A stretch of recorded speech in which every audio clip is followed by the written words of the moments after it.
وأشهد أن محمدا عبده ورسوله أما بعد প্রশংসা আল্লাহর, সকলেই বলি আলহামদুলিল্লাহ। দরুদ ও সালাম বর্ষিত হোক পৃথিবীর সর্বশেষ ও সর্বশ্রেষ্ঠ রাসূল আহমদ মুহাম্মদ মুস্তাফা সাল্লাল্লাহু আলাইহি ওয়াসাল্লামের প্রতি। সম্মানিত উপস্থিতি, আজকে কাপাসিয়া টোকের অত্র প্রতিষ্ঠানে আয়োজিত এই ইসলামী সম্মেলনে আমার সংক্ষিপ্ত বক্তব্যের বিষয়বস্তু আল্লাহর আযাব ও গজব। আল্লাহর আযাব ও গজবের উপর সংক্ষিপ্ত আলোচনা পেশ করার পর বক্তব্যের শেষের দিকে গিয়ে ইসলামের সামগ্রিক বিজয় কিভাবে সম্ভব এই বিষয়ে সংক্ষিপ্ত কয়েকটি পয়েন্ট তুলে ধরে আমার বক্তব্যের শেষের দিকে চলে যাব ইনশাআল্লাহুল আজিজ। আল্লাহ সুবহানাহু ওয়া তাআলার আযাব এবং গজব সম্পর্কে বলতে গিয়ে পবিত্র কোরআন থেকে ধারাবাহিক কয়েকটি আয়াত আপনাদের সামনে আমি তেলাওয়াত করব এবং অনুবাদ করব। আল্লাহ সুবহানাহু ওয়া তাআলা পবিত্র কোরআন মাজিদে বলেন, ওয়া কাআইয়্যিম মিন ক্বরিয়াতিন আতাত আন আমরি রাব্বিহা, এরকম কত শহরবাসী, কত গ্রামবাসী আল্লাহর আনুগত্য করতে অস্বীকার করেছে, ওয়া রুসুলিহি, এবং তার রাসূলের আনুগত্য করতে অস্বীকার করেছে। ফাহাসাবনাহা হিসাবান শাদীদা, সেই গ্রাম ও শহর ও এলাকাবাসীকে আমি আল্লাহ শক্তভাবে পাকড়াও করেছি। ওয়া আযাবনাহা আযাবান নুকরা, আর ওই গ্রাম ও শহরবাসীকে আমি কঠোর ও কঠিন শাস্তি দিয়েছি। ফাযাকাত ওয়াবালা আমরিহা, তারা তাদের কর্মফল দুনিয়াতেই ভোগ করেছে। ওয়া কানা আকিবাতু আমরিহা খুসরা, আর তাদের কর্মফল ক্ষতি ও লোকসান ছাড়া কিছুই নাই, লাভজনক কিছুই নাই। আর এক আয়াতে আল্লাহ সুবহানাহু ওয়া তাআলা বলেন, ওয়া কাম আহলাকনা মিন ক্বরিয়াতিন, আমি ইতিপূর্বে অসংখ্য অগণিত উন্নত শহর, উন্নত নগর ও উন্নত বন্দরকে ধ্বংস করে দিয়েছি। বাতিরাত মাঈশাতাহা, যে উন্নত নগর, বন্দর ও শহরের উন্নত লাইফ স্টাইল, উন্নত প্রযুক্তি ওই শহরবাসীকে অহংকারী বানিয়ে দিয়েছিল।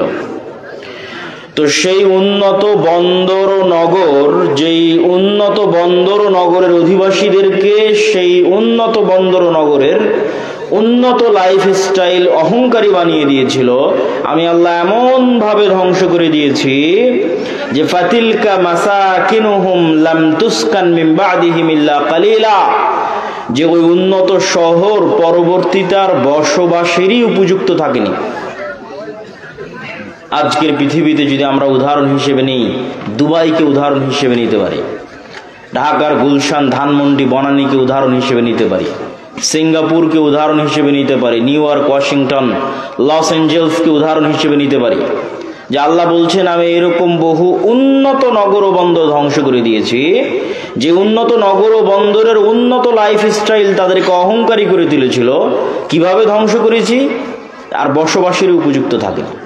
আজকের দুবাইয়ে যেখানে মানুষ একটা ফ্ল্যাট ক্রয়ের জন্য কোটি কোটি টাকা ব্যয় করে দিচ্ছে, তো এরকম পৃথিবীতে দুবাইয়ের চেয়ে উন্নত নগরী ছিল। কিভাবে আল্লাহ ধ্বংস করেছে? যে পরের দিন আর বসবাসের উপযুক্ত থাকে না। এভাবে আল্লাহ সুবহানাহু ওয়া তাআলা অহংকারকে মাটিতে মিশিয়ে দিয়েছেন। ওয়া কাম মিন ক্বরিয়াতিন আহলাকনাহা ফাজাআ বা'সুনা বায়াতান ওয়া হুম নাইমুন, এরকম কত শহর, বন্দর, নগর, গ্রাম, এলাকা আমি আল্লাহ ধ্বংস করে দিয়েছি, তাদের উপর আমার আযাব পৌঁছেছে এমত অবস্থায় যে তারা ঘুমন্ত, এমত অবস্থায় যে তারা দুপুরের বিশ্রাম গ্রহণ করছে। আর এক আয়াতে আল্লাহ সুবহানাহু ওয়া তাআলা বলেন, ফাকুল্লান আখাযনা বিযামবিহি, আমি অতীতে যত নগর, বন্দর, শহর ধ্বংস করে দিয়েছি তার প্রত্যেকটা পাপের কারণে ধ্বংস করেছি। ফাকুল্লান আখাযনা বিযামবিহি, প্রত্যেকটা ধ্বংস করেছি পাপের কারণে। ফামিনহুম মান আরসালনা আলাইহি হাসিবা, কিছু নগর ও বন্দরকে ধ্বংস করেছি ঝড় বাতাস দিয়ে। অমিনহুম মান আখাযাতহু সাইহা, কিছু নগর ও বন্দরকে ধ্বংস করেছি বিকট আওয়াজ দিয়ে। অমিনহুম মান খাসাফনা বিহিল আরজ, কিছু শহর এলাকা গ্রাম ধ্বংস করেছি মাটিতে ধসিয়ে দিয়ে। অমিনহুম মান আগরাকনা, আর কাউকে কাউকে ধ্বংস করেছি পানিতে ডুবিয়ে। ওয়ামা কানাল্লাহু লিয়াজলিমাহুম, আর আল্লাহ যে এই সমস্ত জাতি সম্প্রদায় নগর ও বন্দর ধ্বংস করে দিলেন, তো আল্লাহ অত্যাচারী নয়। ওয়ালাকিন কানু আনফুসাহুম ইয়াজলিমুন, বরং তাদের নিজেদের অত্যাচারের কারণে আল্লাহ তাদেরকে ধ্বংস করে দিয়েছেন। সম্মানিত উপস্থিতি, এই কয়েকটি আয়াত থেকে স্পষ্ট বোঝা গেল যে আল্লাহ সুবহানাহু ওয়া তাআলা আযাব ও গজব দেন, বিভিন্নভাবে, বিভিন্ন ধরনে, বিভিন্ন স্টাইলে দেন। এবার চলেন দেখি আল্লাহ সুবহানাহু ওয়া তাআলা পবিত্র কোরআন মাজিদে অতীতে ধ্বংস হয়ে যাওয়া কিছু সম্প্রদায়ের বিবরণ তুলে ধরেছেন। তার মধ্যে আমরা বেশি না, কয়েকটি সম্প্রদায়ের ধ্বংস হওয়ার বিবরণ আজকে আপনাদের সামনে তুলে ধরব। এক, কওমে নূহ, নূহ আলাইহিস সালাতু ওয়াস সালামের সম্প্রদায়ের ধ্বংস হওয়ার বিবরণ। আল্লাহ বলছেন, ওয়ালাকাদ আরসালনা নূহান ইলা কওমিহি, আমি নূহকে তার জাতির নিকটে পাঠিয়েছিলাম, আর নূহ বলেছিল, ইয়া কওমি ইবুদুল্লাহ মা লাকুম মিন ইলাহিন গায়রুহু, হে আমার জাতি, হে আমার সম্প্রদায়, আল্লাহর ইবাদত করো। আল্লাহ ব্যতীত ইবাদতের যোগ্য সত্যিকার কোনো মাবুদ, কোনো ইলাহ পৃথিবীতে নাই। আফালা তাত্তাকুন, তোমরা কি আল্লাহকে ভয় করো না? আল্লাহ সুবহানাহু ওয়া তাআলা অন্য আয়াতে বলেন, ওয়ালাকাদ আরসালনা নূহান ইলা কওমিহি, আমি নূহকে তার কওম, তার জাতি, তার সম্প্রদায়ের নিকট পাঠিয়েছিলাম। ফালাবিসা ফীহিম আলফা সানাহ ইল্লা 50, নূহ তাদের মধ্যে দাওয়াতি কাজ করেছে 50 কম 1000 বছর। নূহ তাদের মধ্যে দাওয়াতি কাজ করেছে আলফা সানাহ 1000 বছর, ইল্লা 50 50 বাদে, তথা 950 বছর দাওয়াতি কাজ করেছে। ফাখাযাহুমুত তুফান, অতঃপর আল্লাহর আযাব এবং আল্লাহর গজব তাদেরকে ঘিরে ধরেছে। কিভাবে আল্লাহর আযাব এবং গজব ঘিরে ধরলো তার বর্ণনা আল্লাহ সুবহানাহু ওয়া তাআলা পবিত্র কোরআন মাজিদে দিচ্ছেন। যখনই নূহ আলাইহিস সালাতু ওয়াস সালাম তাদেরকে দাওয়াত দিতেন, তখনই বলতেন, যদি তোমরা আমার এই কথা না শ্রবণ করো, আল্লাহর গজবের শিকার হবে তোমরা। তো 950 বছর একই কথা শুনেছে একটা গ্রামের মানুষ, একই কথা শুনেছে একটা এলাকার মানুষ, একটা অঞ্চলের মানুষ, কাপাসিয়ার মানুষ, গাজীপুরের মানুষ, 950 বছর। তো শুনতে শুনতে বিরক্ত হয়ে গেছে। বিরক্ত হয়ে নূহ আলাইহিস সালাতু ওয়াস সালামের সম্প্রদায় বলছে, ইয়া নূহ কদ জাদালতানা ফাআকসারতা জিদালানা, নূহ অনেক জ্বালিয়েছো, বলে নাউজুবিল্লাহ, অনেক ডিস্টার্ব দিয়েছো, অনেক ঝগড়া করেছো, অনেক দাওয়াত দিয়েছো। ফাতিনা বিমা তাইদুনা, তুমি যে বারবার ভয় দেখাতে যে আল্লাহর আযাব আসবে, ফাতিনা বিমা তাইদুনা, ওই আযাবটা নিয়ে আসো, বলে নাউজুবিল্লাহ। অনেক জ্বালিয়েছো, অনেক ডিস্টার্ব দিয়েছো, আল্লাহর যে আযাব ও গজবের ভয় দেখাতে, ফাতিনা বিমা তাইদুনা, সে আযাব এবং সেই গজব নিয়ে আসো। ইন কুনতা মিনাস সাদিকিন, যদি তুমি সত্যবাদীদের অন্তর্ভুক্ত হয়ে থাকো। এবার আল্লাহ সুবহানাহু ওয়া তাআলা বর্ণনা দিচ্ছেন নূহ আলাইহিস সালাতু ওয়াস সালামের সম্প্রদায়কে ধ্বংস করার বর্ণনা। ওয়াসনাইল ফুলকা বিআয়ুনিনা, আমি নূহকে বললাম, তুমি আমাদের চোখের সামনে, আমাদের সামনে তুমি নৌকা তৈরি করো। ওয়াসনাউল ফুলক ওয়া কুল্লামা মাররা আলাইহি মালাউম মিন কওমিহি সাখিরু মিন, নূহ নৌকা বানানো শুরু করলো। যখনই তার সম্প্রদায়ের লোকজন নৌকার পাশ দিয়ে অতিক্রম করতো, সাখিরু মিন, তখন নূহকে নিয়ে হাসি ঠাট্টা করত। আল্লাহ উত্তরে বলছেন, ফাইন্না নাসখারু মিনকুম কামা তাসখারুন, আজকে তোমরা নূহকে নিয়ে যেমন হাসি ঠাট্টা করছো, আমি আল্লাহ তোমাদেরকে নিয়ে হাসি ঠাট্টা করবো। ফাসাউফা তাআলামুন মান ইয়াতিহি আযাবু ইউখজিহ, সেই দিন তোমরা বুঝতে পারবে আল্লাহর আযাব কিভাবে আসে, আল্লাহর আযাব কাকে বলে। আমি নূহকে আদেশ দিলাম, কুল নাহমিল ফিহা মিন কুল্লি যাওজাইন, যে পৃথিবীতে যত জাতি গোত্র আছে প্রত্যেক জাতি গোত্র থেকে এক জোড়া প্রাণী উঠিয়ে নাও, আর যারা ঈমান আনয়ন করেছে ওমান আমানা, তাদেরকে উঠিয়ে নাও। ওমা আমানা মাহু ইল্লা কালিল, তবে নূহের সাথে অল্প সংখ্যক মানুষ ঈমান আনয়ন করেছে। ওয়াকাল আরকাবু ফিহা বিসমিল্লাহি মাজরিহা ওয়া মুরসাহা ইন্না রাব্বি লাগফুরুর রহিম, আর নূহকে বললাম, আল্লাহর নামে নৌকে আরোহণ করো, নিশ্চয় তোমার প্রতিপালক পরম ক্ষমাশীল ও পরম দয়ালু। ওয়াহিয়া তাজরি বিহিম ফি মাউজিন কাল জিবাল, নূহের এই নৌকা এমন সমুদ্র তরঙ্গের মধ্যে দিয়ে চলতে লাগলো, যেই তরঙ্গের ঢেউ ছিল পাহাড় সমপরিমাণ। আর পাহাড় সমপরিমাণ এই ঢেউয়ের অবস্থার মধ্যে নূহ আলাইহিস সালাতু ওয়াস সালাম তার সন্তানকে বলছেন, ইয়া বুনাইয়া আরকাব মা'না ওয়ালা তাকুম মা'আল কাফিরিন, হে আমার বৎস আমাদের সাথে নৌকায় উঠো, কাফেরদের অন্তর্ভুক্ত হয়ো না। তখন নূহ আলাইহিস সালাতু ওয়াস সালামের সন্তান বলছে, সাআবি ইলা জাবালি ইয়াসিমুনি, সবচেয়ে উঁচু পাহাড়ে আশ্রয় নিব, সবচেয়ে উঁচু পাহাড়ে আল্লাহর পানি পৌঁছতে পারবে না। নূহ আলাইহিস সালাতু ওয়াস সালাম উত্তরে বললেন, লা আসিমাল ইয়াউম, আজকে আশ্রয় দানকারী আল্লাহর আযাব থেকে, আল্লাহর গজব থেকে, লা আসিমাল ইয়াউম মিন আমরিল্লাহ, পৃথিবীর কোনো উঁচু পাহাড়ও বাঁচবে না আজকে আল্লাহর আযাব এবং গজব থেকে। তাই হলো, যদি হিমালয় পাহাড়ের চূড়ায় গিয়ে আশ্রয় নিয়ে থাকে তো আল্লাহ পানি বাড়াতে বাড়াতে বাড়াতে বাড়াতে হিমালয় পাহাড়কে ডুবিয়ে দিয়েছিলেন, তথা সারা পৃথিবীতে শুধু নিচে ছিল পানি, উপরে ছিল আসমান। এরপরে আল্লাহ বললেন, ইয়া আরদু বলঈ মাআক, হে জমিন তোমার পানি শুষে নাও, ওয়া ইয়া সামা আকলঈ, হে আসমান থেমে যাও, ক্ষান্ত হও, বৃষ্টি বর্ষণ বন্ধ করো। সম্মানিত উপস্থিতি, আরো বিস্তর বর্ণনা আল্লাহ সুবহানাহু ওয়া তাআলা নূহ আলাইহিস সালাতু ওয়াস সালামের কওমকে ধ্বংস করার বর্ণনা দিয়েছে। এই যে নূহ আলাইহিস সালাতু ওয়াস সালামের কওমকে আল্লাহ ধ্বংস করে দিলেন, এই বর্ণনা তাওরাতে আছে, এই বর্ণনা ইনজিলে আছে। আজকের তাওরা, আজকের ইহুদিরা যে তৌরাহ পড়ে, সেই তৌরাতে নূহ আলাইহিস সালাতু ওয়াস সালামের এই মহাপ্লাবনের বর্ণনা আছে। এত বিকৃতির পর, এত পরিবর্ধনের পর আজকের যে বাইবেল খ্রিস্টানেরা পড়ে, সেই বাইবেলে নূহ আলাইহিস সালাতু ওয়াস সালামের এই মহাপ্লাবনের বর্ণনা আছে। পবিত্র কোরআনে নূহ আলাইহিস সালাতু ওয়াস সালামের এই মহাপ্লাবনের বর্ণনা আছে। এই মহাপ্লাবন মহাসত্য। তবে হ্যাঁ, আজকে লস এঞ্জেলসে যে আগুন জ্বলতেছে তা আল্লাহর এই মহাপ্লাবনের সামনে কিছুই নয়। আল্লাহ সুবহানাহু ওয়া তাআলার এই মহা গজবের সামনে কিছুই নয়। অথচ সামান্য ন্যূনতম সে আগুন কন্ট্রোল করার সক্ষমতা আজকের পৃথিবীর সবচেয়ে শক্তিশালী রাষ্ট্র বলে দাবি করে যে আমেরিকা, তাদের পক্ষে সম্ভব হচ্ছে না। তাদের দুর্বলতা এবং তাদের অক্ষমতা সারা পৃথিবীর মানুষের সামনে ফুটে উঠছে ন্যূনতম সামান্য এক আগুনে, যা নূহ আলাইহিস সালামের এই ভয়াবহ বন্যার কাছে কিছুই নয়। এবার আসেন লূত আলাইহিস সালাতু ওয়াস সালামের কওমকে আল্লাহ কিভাবে ধ্বংস করেছেন। ওয়ালুতান ইয ক্বালা লিকাওমিহি আতাতুনাল ফাহিশাতা মা সাবাকাকুম বিহা মিন আহাদিন মিনাল আলামিন, হে লূত, তুমি তোমার কওমের নিকটে যাও এবং তোমার কওমকে বলো।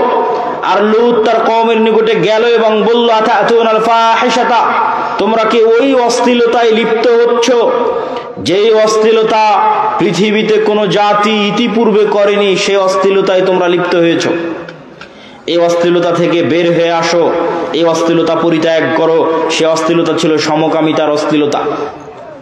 সম্মানিত উপস্থিতি, লূত আলাইহিস সালাতু ওয়াস সালাম যখন এই দাওয়াত তাদেরকে প্রদান করলো, তখন তারা লূত আলাইহিস সালাতু ওয়াস সালামকে কি উত্তর দিয়েছিল জানেন?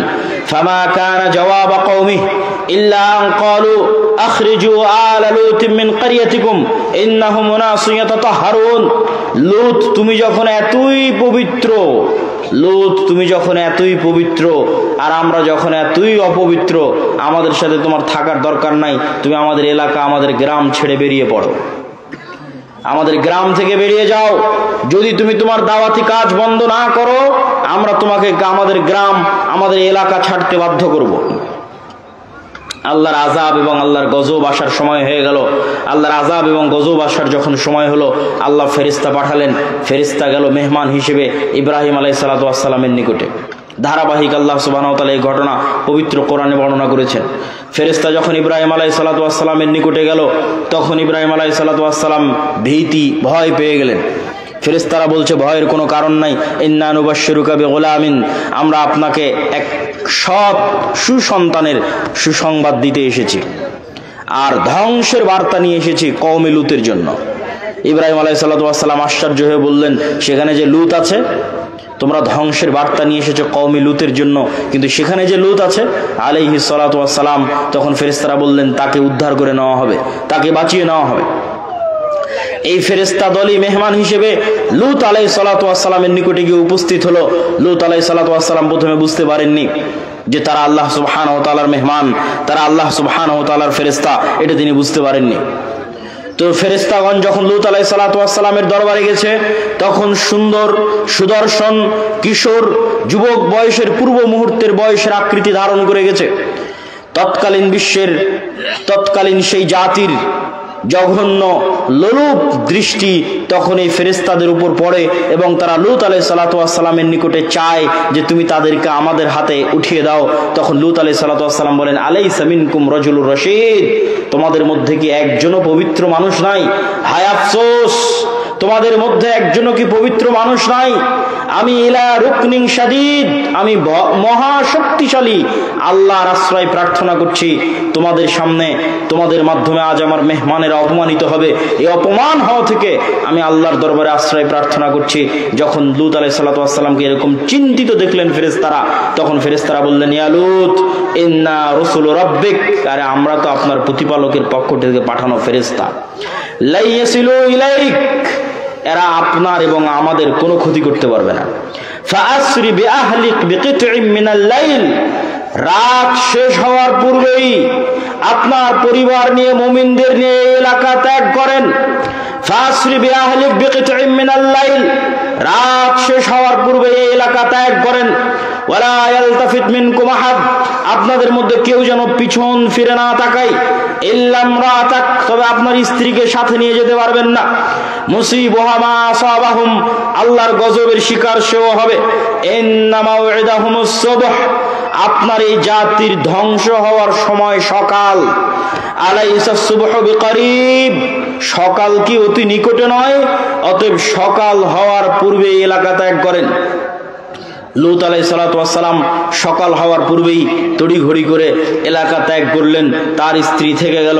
আল্লাহ সুবহানাহু ওয়া তাআলা কোরআন মাজিদে বর্ণনা করছেন, ফালাম্মা জা আমরুনা জাআলনা আলিয়াহা সাফিলাহা, যখন লূত ওই শহর ও এলাকা ত্যাগ করলো, তখন আমি আল্লাহ ওই শহরের উপর সাইড করে দিলাম নিচে, আর নিচের সাইড করে দিলাম উপরে। জাআলনা আলিয়াহা সাফিলাহা, পুরো শহরকে উল্টিয়ে দিলাম। ওয়া আমতারনা আলাইহা হিজারাতাম মিন সিজ্জিল মামদুদ, আর আসমান থেকে বর্ষণ করতে লাগলাম আগুনের পাথর। পুরো শহরকে উল্টিয়ে দিলাম আর আসমান থেকে বর্ষণ করতে লাগলাম অগ্নি পাথর বৃষ্টি। আল্লাহর আযাব, এই গজবের সামনে আজকের লস এঞ্জেলসে যা হচ্ছে কিছুই নয়। আল্লাহ সুবহানাহু ওয়া তাআলা লূত আলাইহিস সালাতু ওয়াস সালামের কওমকে যে ভয়ঙ্কর আযাব ও গজব দিয়ে ধ্বংস করে দিয়েছেন, সেই ভয়ঙ্কর আযাব ও গজবের সামনে আল্লাহর সেই শক্তিশালী মহান আল্লাহ সুবহানাহু ওয়া তাআলার সেই ভয়ঙ্কর আযাব ও গজবের সামনে আজকের আমেরিকার লস এঞ্জেলসে যা চলতেছে তা ন্যূনতম, তা অতি সামান্য, তা অতি নগণ্য। চলেন আল্লাহ সুবহানাহু ওয়া তাআলা তারপরের জাতির ধ্বংসের বর্ণনা দিচ্ছেন, তা হচ্ছে আদ জাতি। এগুলো প্রত্যেকটা আল্লাহ কোরআনে বর্ণনা দিয়েছে, আর আমি শুধু কোরআনের আয়াত পড়ছি আর অনুবাদ করছি।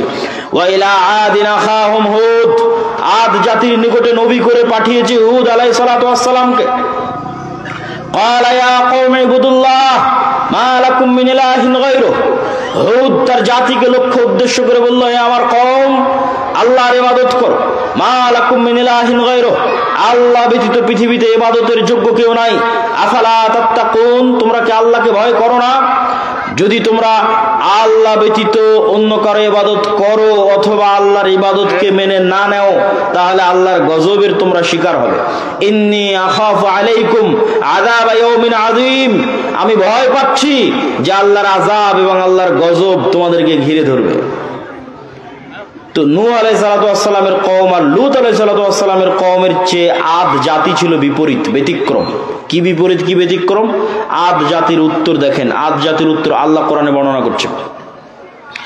অকালু মান আশাদ্দু মিন্না কুওয়া, যখন হুদ আলাইহিস সালাতু ওয়াস সালাম আদ জাতিকে বললেন আল্লাহর গজব আসতে পারে, আদ জাতি উত্তরে বলল, মান আশাদ্দু মিন্না কুওয়া, আজকের পৃথিবীতে আমাদের চেয়ে শক্তিশালী এমন আছে কে যার ভয় তুমি আমাদেরকে দেখাও?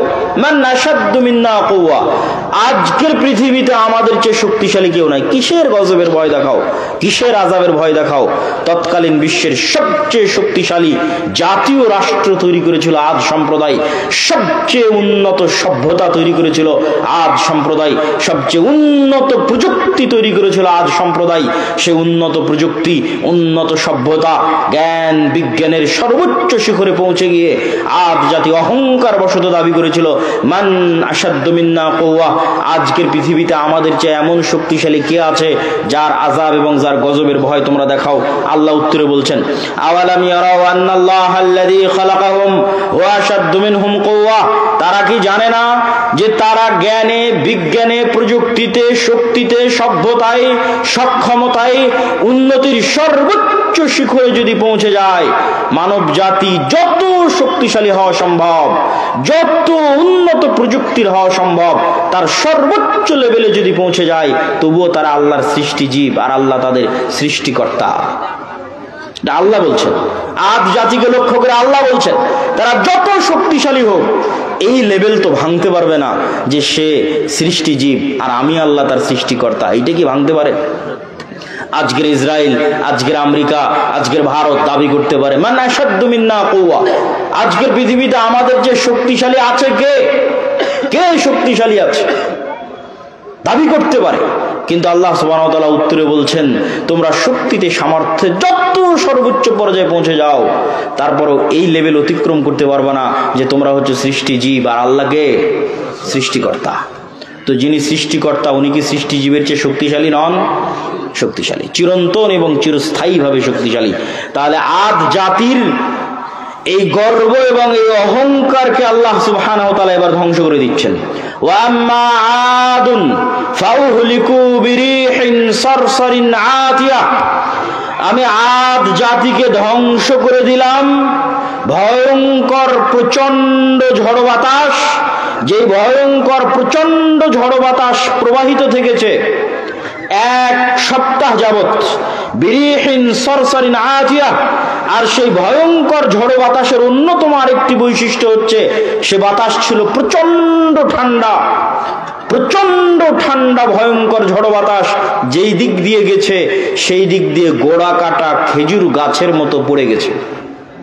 কি মানুষ, কি বিল্ডিং, কি দালান কোঠা, কি গাছপালা, বাতাসের তেজ যেদিক দিয়ে গেছে সেদিক দিয়ে গোড়া কাটা খেজুর গাছের ময়নায় পড়ে গেছে। আল্লাহ সুবহানাহু ওয়া তাআলা এই আযাব এবং গজবের বর্ণনা পবিত্র কোরআন মাজিদে দিয়েছেন যে তিনি আদ জাতিকে এভাবে ধ্বংস করেছেন। এবার সামুদ জাতিকে আল্লাহ সুবহানাহু ওয়া তাআলা কিভাবে ধ্বংস করলেন? আল্লাহ সুবহানাহু ওয়া তাআলা পবিত্র কোরআনে বলছেন, ওয়া ইলা সামুদ আখাহুম সালেহ, সামুদ জাতির নিকটে নবী করে পাঠিয়েছিলাম সালেহকে। আদ জাতির নিকটে নবী করে পাঠানো হয়েছে হুদকে। কওমে নূহের নিকটে নবী করে পাঠানো হয়েছে নূহকে। কওমে লূতের নিকটে নবী করে পাঠানো হয়েছে লূতকে। আর সামুদ জাতির নিকটে নবী করে পাঠিয়েছি সালেহকে। সালেহ গিয়ে বলল, ইয়া কওমি ইবুদুল্লাহ মা লাকুম মিন ইলাহিন গায়রুহু, হে আমার সম্প্রদায় আল্লাহর ইবাদত করো, আল্লাহ ব্যতীত পৃথিবীতে ইবাদতের যোগ্য আর কোন সত্য মাবুদ, সত্য সত্তা নাই। আর আমি সালেহ আল্লাহর নিদর্শন স্বরূপ তোমাদের জন্য নিয়ে এসেছি একটা উটনি, নাকাতুল্লাহ, হাযিহি নাকাতুল্লাহ, এই যে আল্লাহর উটনি নিদর্শন স্বরূপ নিয়ে এসেছি। ফাদারুহা তাকুলু ফি আরদিল্লাহ, এই উটনির তোমরা কোনো ক্ষতি করার চেষ্টা করিও না। যদি এই উটনির ক্ষতি করার চেষ্টা করো, ফায়াখুযাকুম আযাবুন আলীম, ভয়ঙ্কর শাস্তি তোমাদেরকে গ্রাস করবে। আর এই উটনির জন্য কি বেশি কিছু না, হাযিহি নাকাতুন লাহা শিরবুন ওয়া লাকুম শিরবু ইয়াউমিন মা'লুম, 6 দিন তোমাদের উটনি কুয়াতে পানি পান করবে আর এই উটনি একদিন কুয়ায় পানি পান করবে।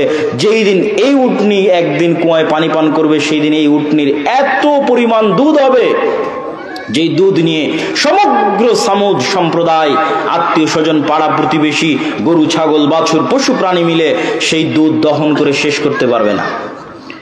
এই নিয়ামত আল্লাহ তাদেরকে দিয়েছিলেন, এই নিদর্শন আল্লাহ তাদেরকে দিয়েছিলেন, কিন্তু তাদের অন্তরে অহংকার পেয়ে বসেছিল। তাদের অন্তরে কিরকম অহংকার পেয়ে বসেছিল আল্লাহ সুবহানাহু ওয়া তাআলা পবিত্র কোরআন মাজিদে তাদের এই বর্ণনা দিচ্ছেন, তাদের এই অহংকারের বর্ণনা দিচ্ছেন। ফাআকারুন নাকাহ ওয়া আতাউ আন আমরি রাব্বিহিম, তারা আল্লাহর এই নিদর্শনকে উপেক্ষা করত, উটনির পা কেটে নিল। শুধু কি উটনির পা কেটে নিল? উটনির পা কেটে নিয়ে এসে সালেহ আলাইহিস সালাতু ওয়াস সালামকে বলছে, ইয়া সালেহ ইতিনা বিমা তাইদুনা ইন কুনতা মিনাল মুরসালিন। সালেহ তুমি তো খুব বড় বড় লেকচার দিতে যে এই উটনির ক্ষতি করলে নাকি আল্লাহর আযাব আসবে, নাও তোমার উটনির পা কেটে দিয়েছে, আল্লাহর আযাব কোথায় নিয়ে আসো। বলেন নাউজুবিল্লাহ। আল্লাহর আযাব তারা নিজেদের জন্য চেয়ে নিল, পরীক্ষায় ফেল করলো।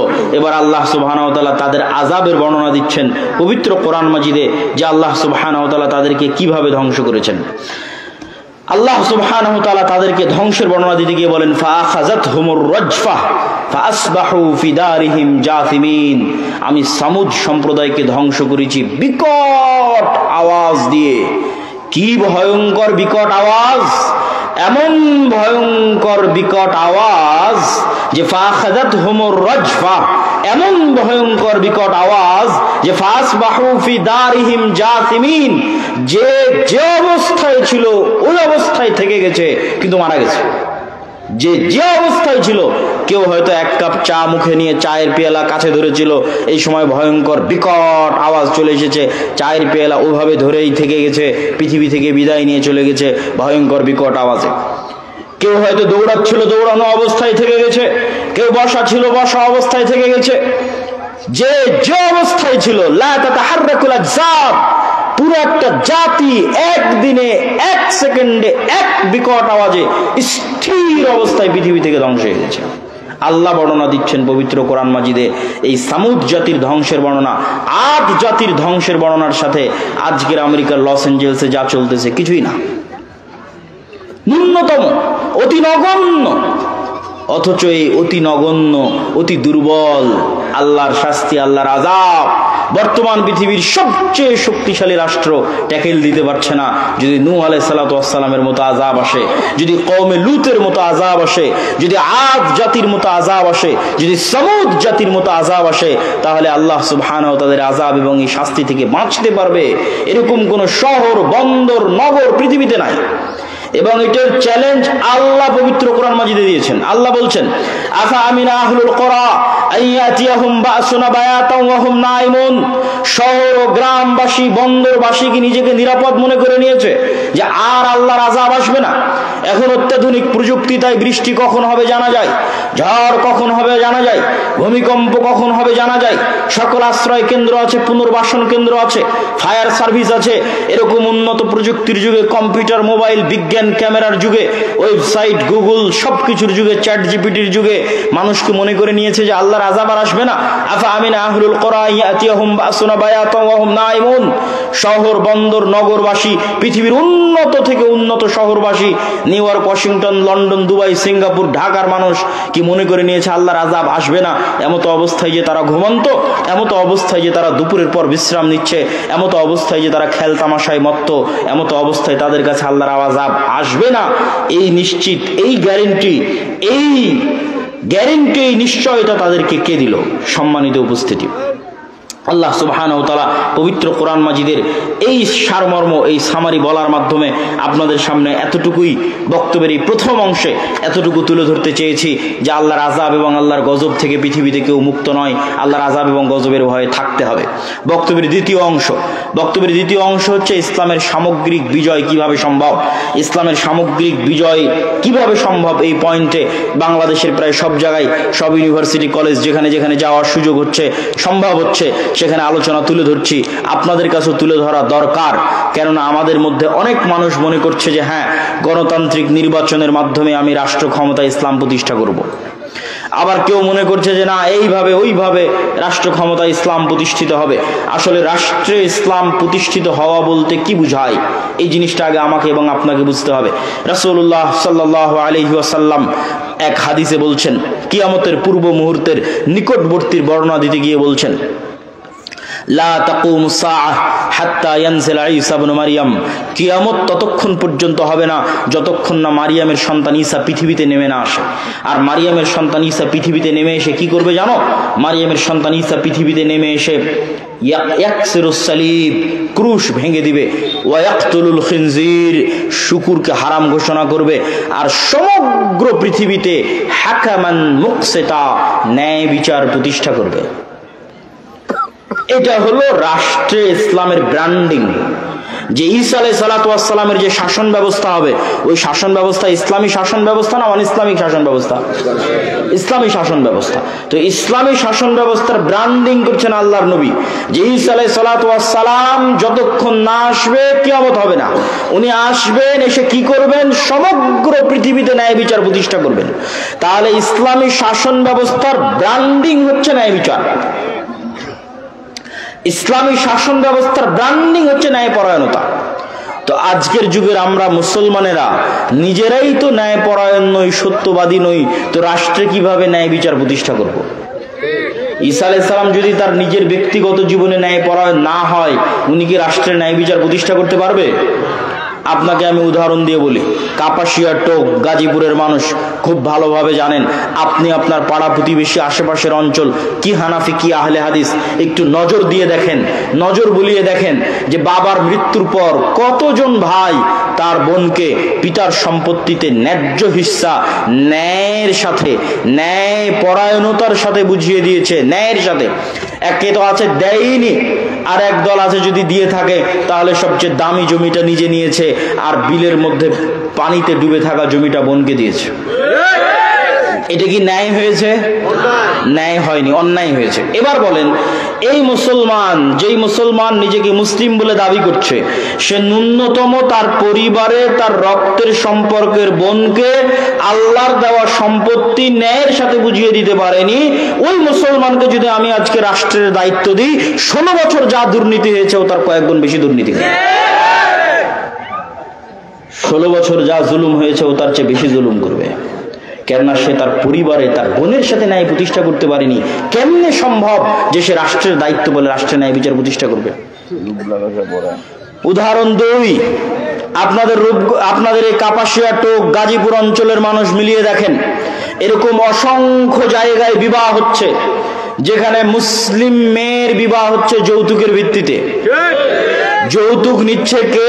মুসলমান যৌতুক নিচ্ছে। মুসলিম সন্তান, মুসলিম যুবক, মুসলিম পিতা যৌতুক নিচ্ছে। বিবাহে উপস্থিত আছে হাজি, নামাজি, আলেম, আলহাজ, ওমরাকারী, দানবীর, কাজী, এমন কে নাই যে বিবাহে উপস্থিত নাই? সবাই মুসলমান, সবাই আল্লাহওয়ালা, সবার দাড়ি টুপি আছে, সবার চোখের সামনে একটা মেয়ের সাথে এবং একটা মেয়ের পরিবারের সাথে অন্যায় হচ্ছে। কি হচ্ছে? কথা বলেন না কেন? কি হচ্ছে? অন্যায় হচ্ছে। আপনি নিশ্চিত থাকেন, এই যে যুবক তার স্ত্রীর কাছে যৌতুক নিয়েছে, এই যে ছেলের পরিবার যে ওই মেয়ের পরিবারের থেকে যৌতুক নিয়েছে, আর ওই বিবাহে যত মুসলমান উপস্থিত হয়েছে, এদেরকে আজ এখন যদি রাষ্ট্রের দায়িত্ব দেওয়া হয়, তো গত 16 বছর যা দুর্নীতি হয়েছে, আর একদিনে তার চেয়ে বেশি দুর্নীতি করবে। তাহলে কিভাবে আপনি বলবেন যে ইসলাম রাষ্ট্র ক্ষমতায় প্রতিষ্ঠিত হবে? এই সমস্ত মুসলমানদের দিয়ে, যারা অন্যায়কারী, মিথ্যুক, দুর্নীতিবাজ, তাদের দিয়ে ইসলাম প্রতিষ্ঠিত হবে রাষ্ট্রে? অসম্ভব, অসম্ভব। ইসলামের ব্র্যান্ডিং হচ্ছে ন্যায় বিচার প্রতিষ্ঠা। তো ন্যায় বিচার প্রতিষ্ঠা করতে হলে আগে আপনাকে ন্যায়পরায়ণ হতে হবে। এবং ন্যায়পরায়ণ হওয়ার গুরুত্ব, তাৎপর্য কোরআন এবং হাদিসে কত বেশি। রাসূলুল্লাহ সাল্লাল্লাহু আলাইহি ওয়াসাল্লাম বলছেন, সাবাতু ইউদিল্লুহুমুল্লাহ ইয়াওমা লা দিল্লা ইল্লা দিল্লুহ, 7 শ্রেণীর মানুষকে কঠিন কিয়ামতের মাঠে বিশেষ ছায়া দেওয়া হবে। তার 1 নম্বরে কোন নামাজি, হাজি, তাহাজ্জুদ গুজার দানবীরকে স্থান দেওয়া হয়নি, স্থান দেওয়া হয়েছে ইমামুন আদিল, ন্যায়পরায়ণ দায়িত্বশীলকে স্থান দেওয়া হয়েছে। ন্যায়পরায়ণতা বড় কঠিন জিনিস, বড় ভয়ঙ্কর জিনিস।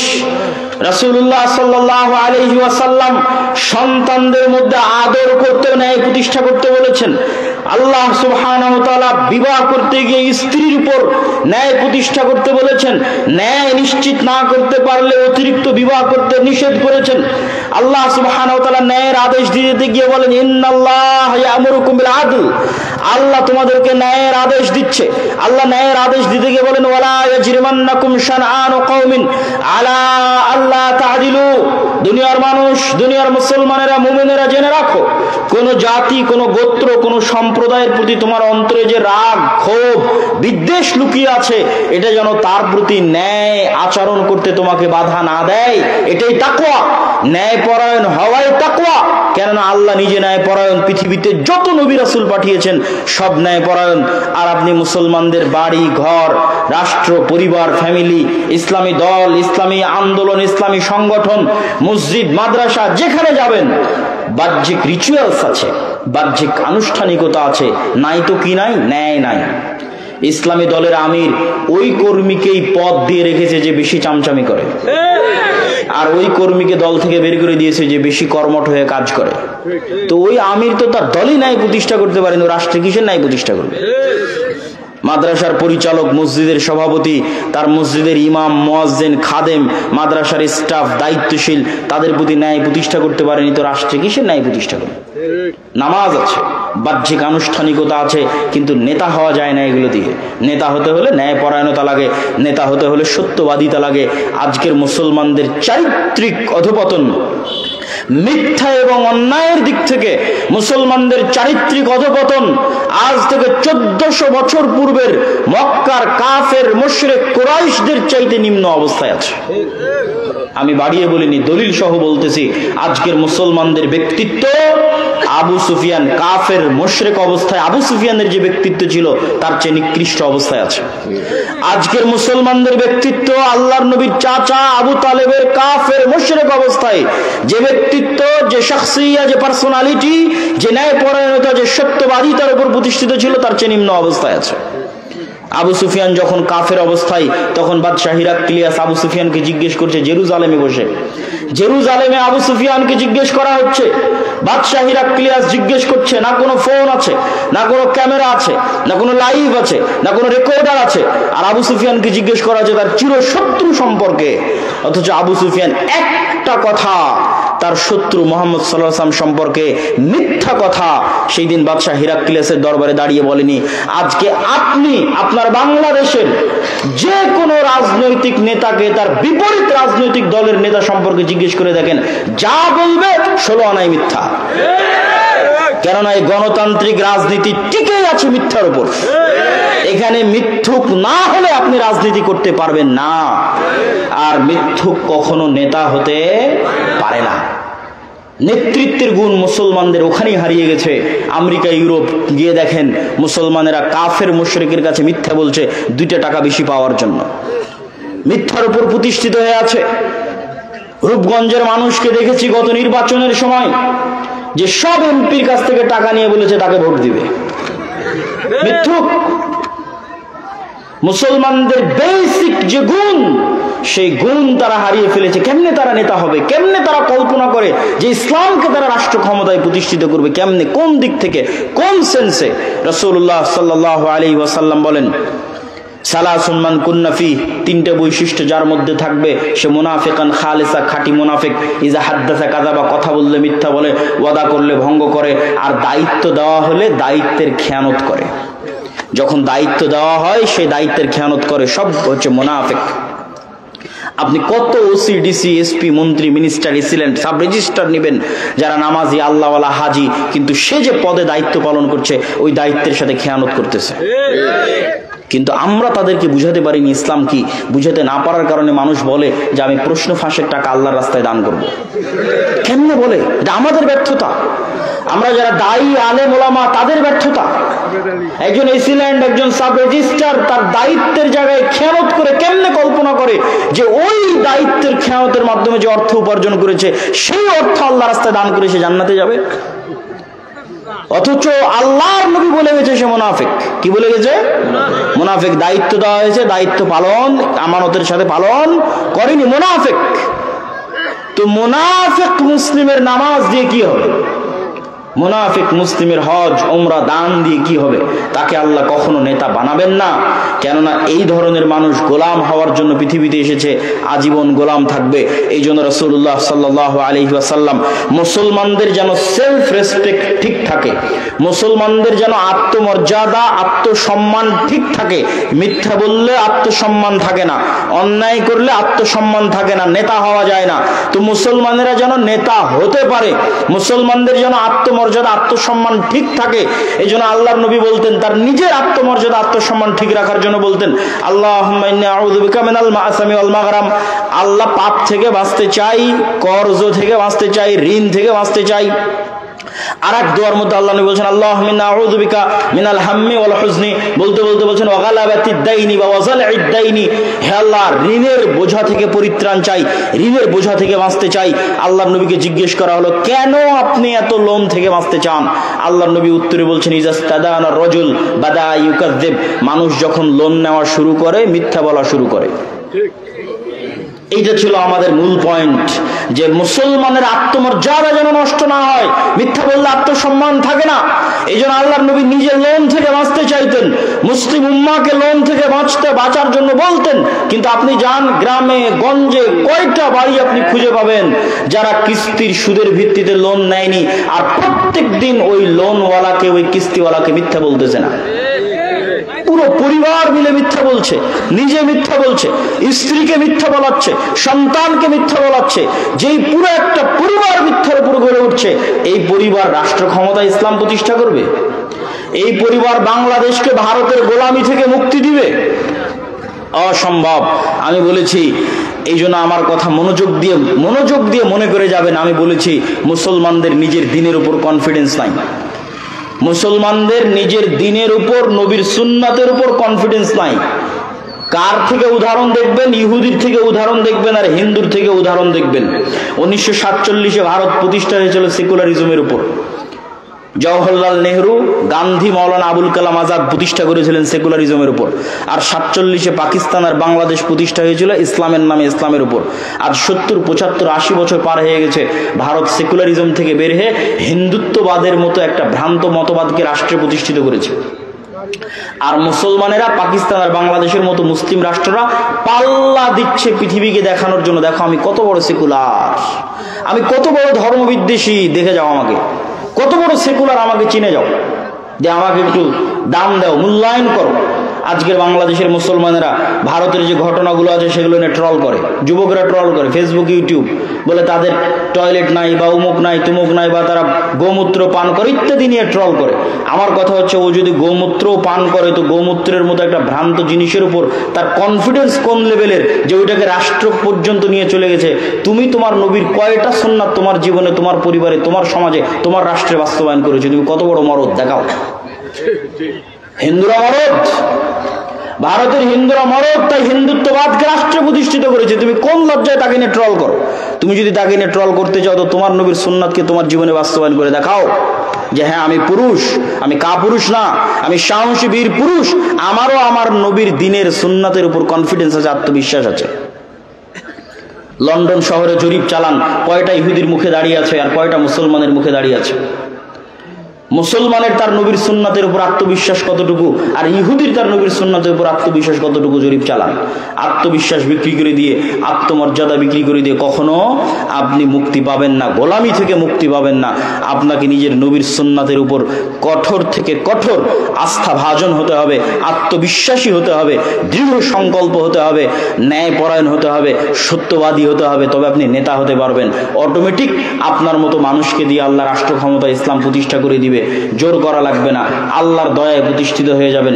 আর যদি ন্যায় না থাকে, সত্য না থাকে, নিজের নবীর দিনের উপর কনফিডেন্স না থাকে, কম্প্রোমাইজ করার মানসিকতা থাকে, তাহলে যতই বক্তব্য দেন, অন্তত আপনার মতো মানুষকে দিয়ে আল্লাহ ঠেকা পড়ে নিজের রাষ্ট্রে ইসলাম প্রতিষ্ঠা করতে হবে, দিয়ে ইসলামকে কলঙ্কিত করতে হবে। বিকৃত ইসলাম প্রতিষ্ঠা করে, কম্প্রোমাইজড ইসলাম প্রতিষ্ঠা করে ইসলামকে কলঙ্কিত করতে হবে, এই ঠেকা আল্লাহ সুবহানাহু ওয়া তাআলার পড়েনি। সম্মানিত উপস্থিতি, বক্তব্য আমি দীর্ঘায়িত করতে চাই না। বক্তব্যের এই পর্যায়ে এসে আপনাদের সাথে কয়েকটি জরুরি গুরুত্বপূর্ণ কথার 1 নম্বর জরুরি গুরুত্বপূর্ণ কথা হচ্ছে, আগামী 13-14 ফেব্রুয়ারি কি আছে বলতে পারবেন? আগামী 13-14 ফেব্রুয়ারি আপনাদের এখান থেকে খুবই নিকটে এখনো জামিয়া সালাফিয়া রূপগঞ্জ নারায়ণগঞ্জে মদিনা ইসলামী বিশ্ববিদ্যালয়ের একজন প্রফেসর অবস্থান করছেন, ছাত্রদেরকে দার্স দিচ্ছেন। আল জামিয়া সালাফিয়া বাংলাদেশের মাটিতে এমন এক ব্যতিক্রম প্রতিষ্ঠান, যেখানে সবসময় বিদেশি শিক্ষক অবস্থান করে। ভারত, পাকিস্তান, সৌদি আরব সব দেশের শিক্ষক মন্ডলী সবসময় অবস্থান করে। এরকম এক ব্যতিক্রম শিক্ষা প্রতিষ্ঠানের নাম জামিয়া সালাফিয়া। আগামী 13-14 ফেব্রুয়ারি পাকিস্তানের আহলে হাদিসদের সিংহ পুরুষ আল্লামা ইহসান ইলাহি জহির রাহিমাহুল্লাহ, আল্লামা ইহসান ইলাহি জহির রাহিমাহুল্লাহর সন্তান আল্লামা ইবতিসাম ইলাহি জহির রাহিমাহুল্লাহ আপনাদের জামিয়া সালাফিয়াতে আসতেছে, আপনাদেরকে ব্যাপক উপস্থিতির মাধ্যমে তাকে স্বাগতম জানাতে হবে, বলেন ইনশাআল্লাহ। আপনাদের স্বতঃস্ফূর্ত অংশগ্রহণের উদাত্ত আহ্বান। 2, আদ-দাওয়া ইলাল্লাহর মাধ্যমে মসজিদ ভিত্তিক দ্বীন শিক্ষা। আপনাদের এই অঞ্চলে প্রায় 19, 20 থেকে 30টা আহলে হাদিস মসজিদ আছে। এই মসজিদগুলোতে মক্তব চলে কিনা, মক্তব চললে ভালোভাবে চলে কিনা, শিক্ষকের ট্রেনিং আছে কিনা, সিলেবাসের বাস্তবায়ন আছে কিনা, কেউ খোঁজ খবর নেয় কিনা, একদিন একটু বসেন, বসে আপনাদের মসজিদের ইমামদেরকে আল জামিয়া সালাফিয়া ডাঙ্গিপাড়া পবা রাজশাহীতে পাঠান। কোনো যাতায়াত খরচ দিতে হবে না, কোনো থাকা খাওয়া খরচ দিতে হবে না, কোনো ট্রেনিং ফি দিতে হবে না। ওই ইমামের এখান থেকে রাজশাহী যাওয়ার খরচও আর দাওয়া ইলাল্লাহ দিবে, জামিয়া সালাফিয়া দিবে। আবার 10 দিন ব্যাপী ওখানে থাকবে, খাবে, ট্রেনিং দিবে, তার সকল ব্যবস্থাপনা জামিয়া সালাফিয়া দাওয়া ইলাল্লাহ করবে। আবার ওখান থেকে রওনা দিয়ে আপনার কাপাসিয়া টোক গাজীপুরে আসবে, সেটার যাতায়াত খরচও তার হাতে দিয়ে হবে। আবার মক্তবে যে সিলেবাসটা বাস্তবায়ন করবে, সেই বইটা পর্যন্ত কত ছাত্র সংখ্যা মক্তবে উপস্থিত আছে তার উপর ভিত্তি করে সম্পূর্ণরূপে ফ্রি দেওয়া হবে। এই ব্যবস্থাপনা নিয়ে আমরা অপেক্ষা করছি। আপনি যদি না যান তাহলে এর জবাব আপনি দিবেন আল্লাহর দরবারে, আমরা আল্লাহ সুবহানাহু ওয়া তাআলার দরবারে দিব না। আমরা বিশ্বাস